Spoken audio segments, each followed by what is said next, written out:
नमस्ते बिहार, मैं हूं आपके साथ शिप्रा झा। बुलेटिन में बात करेंगे सबसे पहले बिहार में भारी विरोध के बीच नियोजित शिक्षकों को राज्यकर्मी का दर्जा देने के लिए आज से सक्षमता परीक्षा शुरू हो रही है।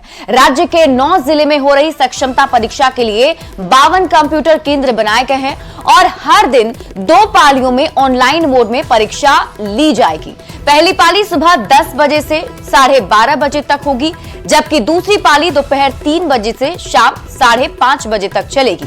दोनों पालियों के लिए 1.5 घंटे पहले ही रिपोर्टिंग टाइम होगी और 1 घंटे पहले परीक्षा केंद्र के गेट को बंद कर दिया जाएगा। सीबीटी मोड में हो रही परीक्षा में नेगेटिव मार्किंग का कोई प्रावधान नहीं है। परीक्षा में सभी प्रश्न ऑब्जेक्टिव होंगे और एक प्रश्न 1 अंक का होगा।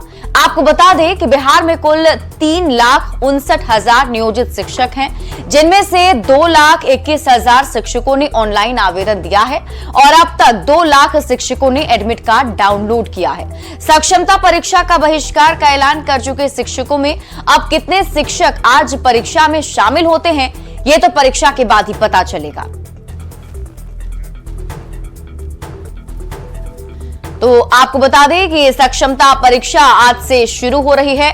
भारी विरोध के बाद आज से इसकी शुरुआत की गई है। 2 पालियों में परीक्षा ली जानी है, लेकिन आपको बता दें कि सक्षमता परीक्षा का विरोध शिक्षक बहुत दिनों से कर रहे थे। उनकी तरफ से प्रदर्शन किया गया, आंदोलन किया गया, वार्ता की बात तक हुई थी। यहां तक कि डिप्टी सीएम सम्राट चौधरी से सभी शिक्षकों ने मुलाकात कर इसका विरोध जताया था और बातचीत करने की पहल भी सरकार की तरफ से की गई थी। लेकिन सक्षमता परीक्षा भारी विरोध के बाद आज आयोजित की जा रही है और आज से ये परीक्षा शुरू हो चुकी है, जो 6 मार्च तक चलेगी।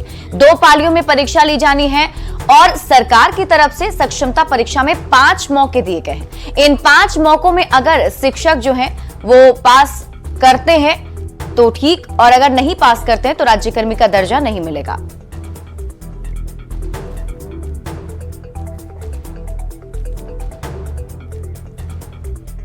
भागलपुर में बीमारी ठीक करने के नाम पर धर्मांतरण का मामला सामने आया है। कहलगांव रसलपुर थाना क्षेत्र के पुरानी बाजार चौक स्थित किराए के मकान में कई साल से धर्म परिवर्तन का धंधा चल रहा था। इलाज के नाम पर भोले भाले और गरीब लोगों को बाइबल और ईसाई धर्म का पाठ पढ़ाया जा रहा था। रोजाना प्रार्थना सभा का आयोजन कर हिंदू महिलाओं से घर में सुख शांति और परिवार के सदस्यों की बीमारी दूर करने का दावा किया जाता था। मामले की जानकारी जब रसलपुर थाने को मिली तो पुलिस ने किराए के मकान में छापेमारी की और मौके से कई बाइबल और प्रतीक चिन्ह के साथ ही मोकिम नाम के एक व्यक्ति को गिरफ्तार कर लिया है, जबकि एक महिला मौके से भागने में सफल रही। फिलहाल पुलिस ने धर्मांतरण की घटना से इनकार किया है, लेकिन पूरे मामले की जांच जरूर की जा रही है। इस मामले में किसी ने जबरन धर्मांतरण की कोई शिकायत भी दर्ज नहीं कराई है। की बोले मैंने बोला हूँ लावे खाली कटा सुन लिया हूँ जैसे सारू पंछी मतलब भगवान जी के नहीं छले ना जैसा बाबा लिया इना मुझे कल का कि चलो न पंछी होय छे के लोग बहुत बोले ले तो के लिया बा जैसा तुरंत चढ़ ले लिए पका भी अपना से निकलो। हिंदू धर्म रो प्रार्थना नहीं, हिंदू धर्म रो नहीं, इसकी प्रार्थना दूसरा धर्म ईसाई रो प्रार्थना किस टाइप का प्रार्थना है? यीशु मसीह के नाम से प्रार्थना करते लोग, बीमार हो जाता है उसके लिए प्रार्थना दुआ करते हैं, ठीक ठाक होता है, बस यही और क्या है। कब से ये चल रहा है? ये 2017 से चल रहा था यहीं पर। हाँ। कितने लोग आपके यहाँ आते हैं प्रार्थना में? 4, 5, 6 लोग, 10 लोग ऐसे ही। किस किस धर्म के लोग शामिल हैं? मुस्लिम सॉरी हिंदू लोग थे, यही लोग नहीं। उक्त घटना की सूचना मिलते ही पुलिस घटनास्थल पर पहुंची तथा मोहम्मद मुकीम को पूछताछ हेतु थाना पर लाई। उक्त घटना में किसी भी तरह का जबरदस्ती धर्म परिवर्तन का मामला प्रथम दृष्टया प्रकाश में नहीं आया है, न ही किसी भी तरह का आवेदन प्राप्त हुआ है। जांच के उपरांत इसमें विधि सम्मत कार्रवाई की जाएगी। और पीएम मोदी आज देश के 544 रेलवे स्टेशनों का पुनर्विकास और 1500 ओवरब्रिज अंडरपास का शिलान्यास करेंगे। पीएम मोदी आज भागलपुर के 2 स्टेशनों का उद्घाटन भी करेंगे, जिसमें सबौर और शिव नारायणपुर स्टेशन शामिल हैं। अमृत भारत स्टेशन योजना के अंतर्गत हर स्टेशन का शहर के सिटी सेंटर के रूप में विकास होगा, जिसमें roof plaza, shopping zone, food court, children play area जैसी कई सुविधाएं दी जानी हैं। वहीं यात्री की सहूलियत के लिए कार्य किए जाने हैं। उद्घाटन को लेकर रेलवे के अधिकारी लगातार तैयारी में जुटे हुए हैं।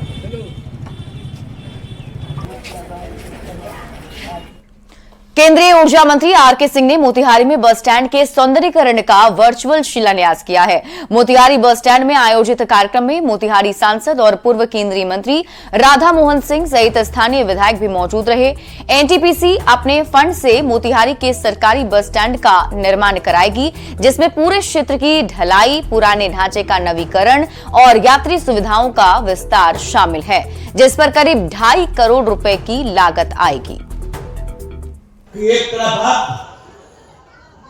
माननीय आर.के. सिंह जी के माध्यम से दिव्य और भव्य बस स्टैंड का शिलान्यास का समारोह में भागीदार हुए हैं, तो आज शाम 5 बजे रेलवे बोर्ड के अधिकारी, संसद के अधिकारी और हमारे संसदीय टीम भी आ रही है मोतिहारी स्टेशन पर। वो वर्ल्ड क्लास का बंद है, उसमें कितना प्रगति है इसका अवलोकन करेगी। तो 5 बजे स्टेशन पर भी अभी आए तो आपको पता चलेगा कि हम कितना आगे बढ़ रहे हैं।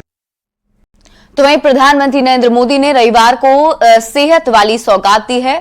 आज लोगों को सुविधाओं वाली सौगात मिलने वाली है। रेलवे से जुड़ी कई योजनाओं का पीएम मोदी शिलान्यास और उद्घाटन आज करने वाले हैं, जिसमें पटना के मसौढ़ी का जट डुमरी जंक्शन भी शामिल है, जो बनकर तैयार हो गया है और अब पीएम मोदी इसे उद्घाटन करने वाले हैं, जिसका इंतजार किया जा रहा है।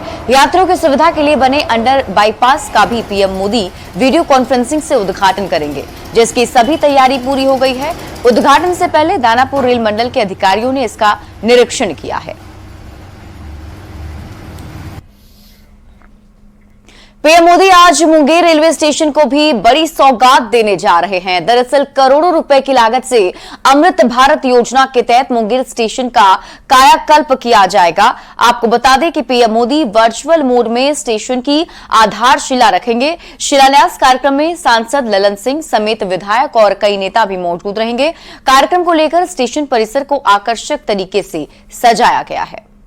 नरेंद्र मोदी जी द्वारा 41,000 करोड़ रुपए से ज्यादा की लागत से 2,000 से अधिक रेल परियोजनाओं को देशवासियों को सौगात के स्वरूप में दिया जाएगा, जिसमें शामिल है 554 स्टेशन, जिनको अमृत भारत स्टेशन, अमृत स्टेशन के रूप में विकसित किया जा रहा है, जिसमें आपका यहाँ का स्टेशन भी शामिल है। और इसके अलावा 1500 से अधिक जो अंडरपास होते हैं, जो रेलवे की जो लेवल क्रॉसिंग होती है उसके नीचे से या तो आरयूबी होता है, रोड अंडर ब्रिज, या आरओबी या फिर अंडरपास, इनका भी निर्माण किया जा रहा है, तो उसका शिलान्यास हो रहा है या फिर। और इसी बीच रुक कर लेते हैं बड़ी खबर की। बड़ी खबर कैमूर से है, जहां भीषण सड़क हादसे में 9 लोगों की मौत हो गई है। मोहनिया में NH2 पर देवकली के पास स्कॉर्पियो और कंटेनर की टक्कर हो गई। ये भीषण हादसा यहां हुआ है, जिसमें स्कॉर्पियो पर सवार सभी 8 लोगों की मौत हो गई, जबकि इसकी चपेट में आने से एक बाइक सवार की मौत हो गई है। टक्कर इतनी भीषण थी कि स्कॉर्पियो के परखच्चे उड़ गए, गाड़ी में बैठे लोगों के चिथड़े हो गए और शव गाड़ी के मलबे में ही फंस गए थे। स्थानीय लोगों ने तुरंत ही इस हादसे की जानकारी पुलिस को दी, जिसके बाद स्थानीय लोगों की मदद से गाड़ी में फंसे शवों को निकाला गया और सभी को पोस्टमार्टम के लिए भभुआ सदर अस्पताल भेजा गया है। मरने वाले लोगों की अब तक पहचान नहीं हो पाई है, लेकिन स्कॉर्पियो बक्सर की थी। बताया जा रहा है कि स्कॉर्पियो सासाराम की तरफ से उत्तर प्रदेश की ओर जा रही थी और बाइक सवार को बचाने के चक्कर में स्कॉर्पियो डिवाइडर से टकराकर दूसरी साइड चली गई और सामने से आ रहे कंटेनर से टकरा गई। कैमूर में दर्दनाक हादसे में 9 लोगों की मौत पर मुख्यमंत्री नीतीश कुमार ने भी गहरा दुख जताया है।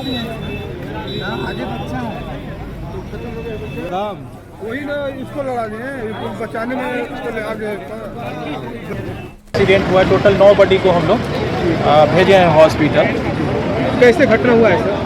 घटना जो पीओ को देखने से लगता है कि स्कॉर्पियो मोहनिया से उधर यूपी की तरफ जा रही थी और वो अनबैलेंस होकर के इस लेन में आ गई है।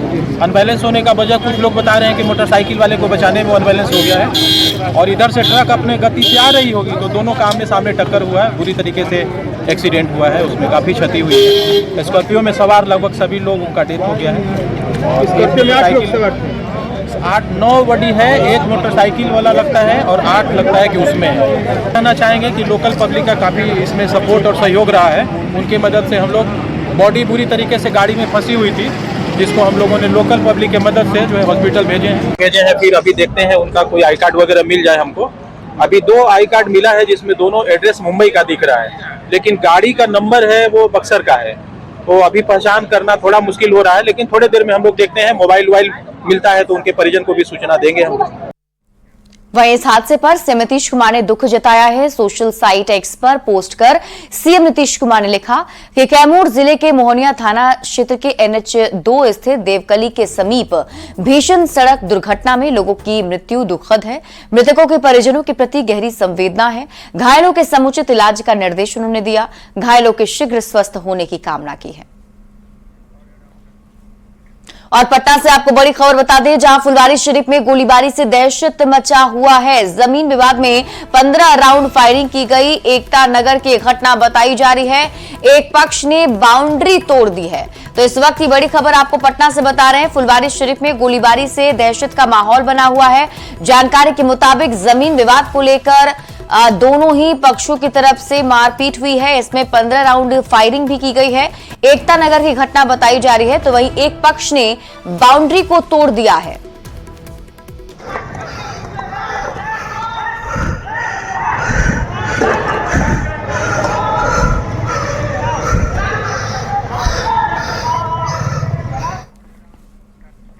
बिहार के डिप्टी सीएम सम्राट चौधरी ने एक बार फिर कहा है कि बिहार से हर हाल में बालू, शराब और जमीन माफिया को खत्म करना है। सम्राट चौधरी ने कहा कि उन्होंने बिहार के डीजीपी से भी कहा है कि राज्य से इन माफिया को भगाना है और कानून का राज स्थापित करना है।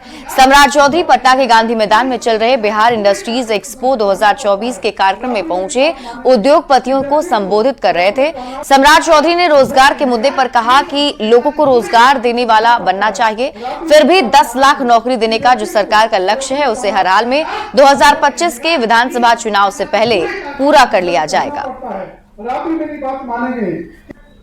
माननीय मुख्यमंत्री जी से भी आग्रह किया और बिहार के डीजीपी को बुलाकर निर्देश दिया कि कानून के राज को स्थापित करने में ये जो 3 तरह के माफियाज हैं, बालू माफिया, शराब माफिया और जमीन माफिया, इसको पूर्ण रूप से बिहार से भगाना है और बिहार में कानून का राज स्थापित करना है। साथ तभी हमारा इंडस्ट्री खड़ा हो पाएगा और नौकरी देने वाला बनना पड़ेगा। लेकिन आज 10 लाख नौकरी का टारगेट हमारा है और इसको भी पूरा करना है। अभी तक लगभग 4.5 लाख लोगों को नौकरी मिला है।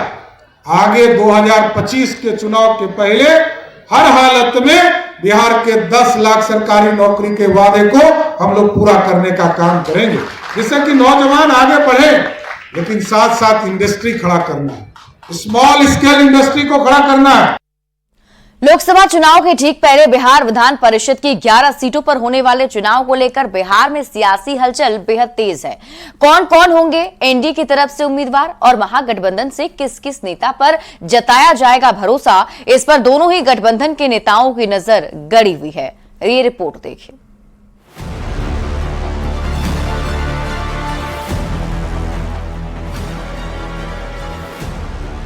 राज्यसभा का चुनाव हो गया। अब लोकसभा चुनाव के पहले सबकी नजरें बिहार विधानसभा परिषद की 11 सीटों पर होने वाले चुनाव पर टिकी हुई है। लोकसभा चुनाव के पहले होने वाले विधान परिषद के चुनाव को बेहद खास माना जा रहा है, क्योंकि बिहार में जातीय समीकरण पर चुनाव होते हैं और दोनों ही गठबंधन अपने उम्मीदवारों के बहाने खास वोट बैंक को बड़ा मैसेज देने की कोशिश करेंगे। लेकिन पहले उन 11 नेताओं के नाम जान लीजिए जिनकी विधान परिषद की सीट खाली होने जा रही है। पहला नाम है जेडीयू अध्यक्ष और बिहार के सीएम नीतीश कुमार का है। दूसरा नाम आरजेडी नेता राबड़ी देवी का है। बीजेपी के मुस्लिम चेहरा शहनवाज हुसैन है। जेडीयू के संजय झा, हम के संतोष कुमार सुमन, जेडीयू के रामेश्वर महतो, बीजेपी के संजय पासवान, आरजेडी के रामचंद्र पूर्वे, बीजेपी के मंगल पांडे, जेडीयू के खालिद अनवर और कांग्रेस के प्रेमचंद्र मिश्रा हैं, जिनका कार्यकाल 6 मई को पूरा होने वाला है। चुनाव के लिए 21 मार्च की तारीख तय कर दी गई है। अब नीतीश कुमार की बात करें तो उनका परिषद में नेता विरोधी दल है और पूर्व मुख्यमंत्री है, तो इनका नाम भी जाना पक्का है। बीजेपी नेताओं की बात करें तो राज्यसभा चुनाव में जिस ढंग से पार्टी ने नए चेहरों को मौका दिया, ऐसे में विधान परिषद में भी कुछ नया समीकरण दिख जाए तो हैरानी नहीं होनी चाहिए। वैसे शाहनवाज हुसैन बीजेपी के बड़े मुस्लिम चेहरा है। अगर उनको लोकसभा का टिकट मिलता है तो उनकी जगह पर कोई जा सकता है। नहीं तो इनकी भी रिपोर्ट होने की पूरी संभावना है। अब बचे हम के संतोष कुमार सुमन और कांग्रेस के प्रेमचंद्र मिश्रा। संतोष कुमार सुमन पार्टी के पास भले ही मात्र 4 विधायक हो, लेकिन आज की तारीख में उनका महत्व बढ़ा हुआ है। ऐसे में लोकसभा का चुनाव नहीं लड़ना हो तो गठबंधन की तरफ से वो भी दोबारा रिपीट हो सकते हैं। जबकि प्रेमचंद्र मिश्रा कांग्रेस के ब्राह्मण नेता और बोलने में माहिर हैं। ऐसे इनको भी पार्टी रिपीट कर सकती है। हालांकि कई और लोग इस सीट पर नजर गड़ाए हुए हैं। वैसे राजनीतिक विश्लेषक मानते हैं विधान परिषद के उम्मीदवारों के जरिए पार्टियां लोकसभा चुनाव में खास वोट बैंक को मैसेज तो दे ही सकते हैं। भले ही वो बहुत ज्यादा ना हो, लेकिन इशारा तो जाएगा ही। लोकसभा के सियासी रण के पहले देखना ये होगा कि राजनीतिक समीकरण में किसकी गोटी सेट होती है और किसकी पीठ जाती है। न्यूज़ 18 के लिए पटना से आनंद अमृतराज की रिपोर्ट। और इसी बीच बड़ी खबर आपको बता दें, भारत और इंग्लैंड के बीच 5 मैच की टेस्ट सीरीज का चौथा मुकाबला रांची के JSC इंटरनेशनल स्टेडियम में खेला जा रहा है। इंग्लैंड ने भारत को जीत के लिए 192 रनों का टारगेट दिया है। टारगेट का पीछा करते हुए भारत ने तीसरे दिन स्टंप तक बिना किसी नुकसान के 40 रन बना लिए। आज चौथे दिन भारत को जीत के लिए सिर्फ 152 रन की जरूरत है। रांची में भारत की जीत पक्की मानी जा रही है क्योंकि रिकॉर्ड भारत के पक्ष में है। कल भारत को सदी शुरुआत मिली और कप्तान रोहित शर्मा 24 रन और यशस्वी जायसवाल 16 रन बनाकर नाबाद लौटे। इंग्लैंड की दूसरी पारी में भारतीय गेंदबाजों ने इंग्लिश खिलाड़ियों पर तगड़ा शिकंजा कसा और 145 रन पर ही ढेर कर दिया। आज बल्लेबाजों से कमाल की उम्मीद है। रोहित बिग्रिड को जीत के लिए 152 रन की दरकार है। और फिलहाल इस बुलेटिन में अभी के लिए बस इतना ही। आप देखते रहिए न्यूज़ 18 बिहार झारखंड।